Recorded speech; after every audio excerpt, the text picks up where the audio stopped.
Olá, bem-vindo aqui ao nosso Jornal Multiplataforma. Você pode acompanhar o jornal também aqui no seu celular, ok? É só baixar aqui o nosso aplicativo aqui do Grupo Record, que é o Play Plus. E você também pode acompanhar, estamos no YouTube, no Facebook, no Instagram, enfim, o jornal está em multiplataforma até o finalzinho dele, ok? Bom, ontem nós acompanhamos também aqui a votação do Supremo sobre a tese de que réus delatados devem apresentar suas alegações finais depois dos réus delatores, em último lugar, que é uma questão, uma firula de caráter processual.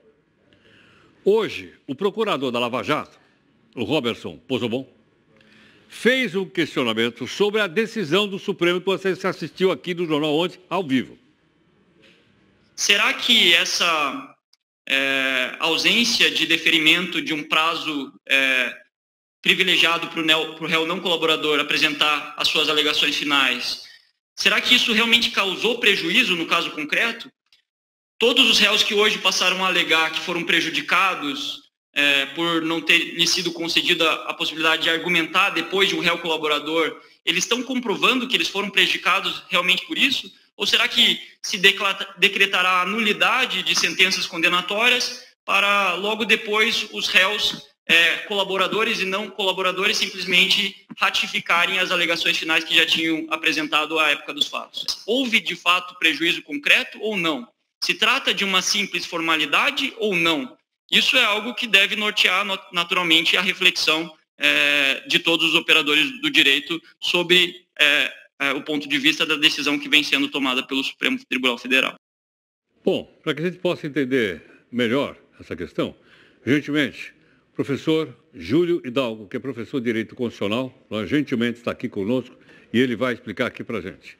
Júlio, muito obrigado pela sua gentileza aqui no jornal, muito grato. Bem-vindo, Júlio. Muito obrigado. Eu que agradeço a oportunidade. Bom, Júlio, então vamos lá. Me parece que os ministros ainda vão se reunir na próxima quarta-feira para completar o que aconteceu ontem, é isso ou não? É, a próxima sessão. Agora eles estão de folga, vão voltar a trabalhar na quarta-feira. Na quarta-feira? Isso. Aí voltarão já com as ideias já acertadas e tudo mais. Mais parecido, mais tranquilo. Tá. Bom, eu suponho que possa ter mais de uma decisão, não é? Mas só para a gente se orientar, o que vai acontecer? Bom, vamos lá. A decisão fechou em 6-3. 6-3. 6-3 pela anulação, né? Então, 6 ministros disseram que deve ser anulado o processo, já que os delatores e delatados falaram ao mesmo tempo. O processo inteiro? Desde a primeira instância. Desde a primeira instância? Mas inclusive a condenação ou não? Inclusive a condenação, desde a primeira instância. Essa é a ideia. Já está 6-3, quer dizer, ainda está faltando o presidente do Supremo, que é o Toffoli, e o ministro Marco Aurélio Mello. O Toffoli já sinalizou, já disse, oi, eu vou votar também junto com a maioria. Então, essa tese vai vencer, né? A questão é saber quais os efeitos disso. Por quê? O que é a alegação final, né? A grosso modo, a alegação final é a última palavra no processo antes do julgamento. Pela né? acusação e pela defesa. Isso. É isso? Tá. Diria assim que é o recurso auricular, né? Vão lá os advogados, o Ministério Público, e vão fazer um recurso auricular lá para o juiz, vão explanar as suas alegações finais, quer dizer, seus últimos pensamentos. Tá. E o Código de Processo Penal não diz qual que tem que ser primeiro. Não diz? Não diz, Mas não então diz. de onde eles tiraram isso? Teorias, o Supremo está, vamos dizer assim, é o positivismo do Supremo, ele está legislando nessa situação. Está decidindo lá uma possível lacuna, uma omissão ou coisa parecida. Né? Agora a questão é, vai anular daqui para frente? Quer dizer, então são teses possíveis, a gente não sabe ainda o que vai acontecer na quarta-feira. Né? Então eles podem decidir o seguinte, não, vamos anular, mas somente os processos que acontecerem daqui em diante. Tá. Então, sinto muito quem foi julgado lá atrás, isso não vai mexer. Só para entender. Então, daqui para frente, se acontecer isso, da última palavra não ser da defesa... Sim. Aí o processo é anulado. Isso. Ok ou não? Se for daqui para frente. Exatamente. E se for daqui para trás? Então vamos lá. Aí, uma outra possibilidade. Vamos anular para trás só os processos em que isso prejudicou o réu que foi delatado. Mas todo réu vai dizer que foi prejudicado, pô. Lógico, até tudo eu, quanto se eu fosse advogado do réu, era a primeira coisa que eu ia alegar. O meu paciente aí foi prejudicado. Coitadinho do meu cliente, ele roubou bilhões, mas foi prejudicado. Coitado, exato. Por uma situação que não está lá grande prevista no Código de Processo. Então, não se sabe ainda exatamente qual vai ser... Esse é o X da questão? Esse é o X da questão, na verdade. Porque que está decidido que é, vamos dizer assim, ilegal, que deve ser anulado, está decidido. A questão é, vamos anular os processos que ocorrerem daqui em diante, vamos preservar o que já foi, ou vamos anular aqueles processos em que o réu foi prejudicado. Porque também não são todos os processos da Lava Jato, tá? São só aqueles em que você tem réus delatados e réus delatores. Porque tem processos, por exemplo, que você não tem réus delatados e delatores. Você tem um único réu. Esses estão fora. Esses estão fora. Tá. Mas parece que entre delatores e delatados tem mais de 120 condenações.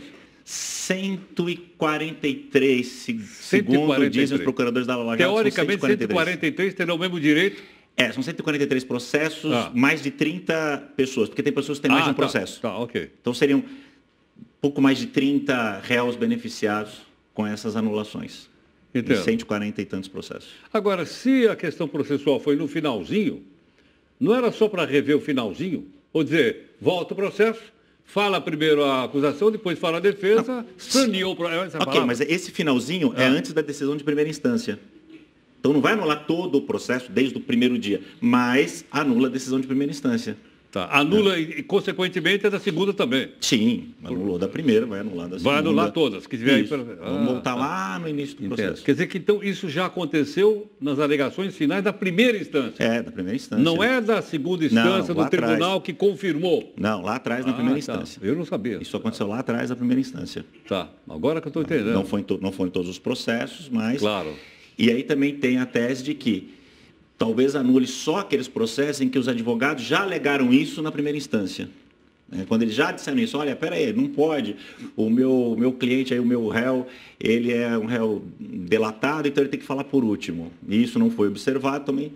Existe essa outra teoria de que só vai anular esses processos em que os advogados alegaram isso já lá no primeiro momento também. Então, na verdade... A cena ficou para o próximo capítulo da quarta-feira. Não, ficou, realmente ficou. Ficou para quarta-feira. Agora, como é que esse advogado descobriu isso? Olha, deve estar ganhando bem para começar, né? Teve tempo para pensar nisso, né? Teve tempo para pensar nisso. O processo desse é um processo de elite. De elite, sim, é um processo de elite. Os honorários são caros, tem muita gente trabalhando, né? Merecidamente, claro. A gente fala como é que esse advogado, mas na verdade tem todo um time de advogados pensando nesse processo, lógico, não é um único advogado. E o time custa caro. Eu pessoalmente, como advogado, tiro o chapéu para quem pensou nessa tese, porque realmente não está prevista na legislação que... Nunca esteve ou não? Não, nunca esteve. Nunca esteve? Nunca esteve, por isso na legislação que o réu é delatado, a defesa dele tem que falar depois do réu delator.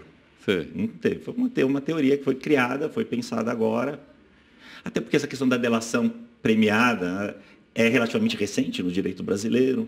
É verdade. Então, é uma teoria nova, será que os ministros do Supremo é uma forma de dar uma cacetadazinha aí na Lava Jato ou não? Será? Você acha, Heródoto, que isso pode acontecer? Eu acho que é assim. Deixa eu devolver a pergunta. Como leigo, eu estou vendo o noticiário aqui todo dia, pelo que eu estou vendo aqui, é assim. Eu acho que é difícil. A gente pensa assim, quem realmente consegue ser imparcial? Porque para você ser imparcial, você tem que tirar todas as suas convicções pessoais. Eu não sou imparcial aqui no jornal. Eu falo que eu estou... Ninguém nunca consegue ser imparcial.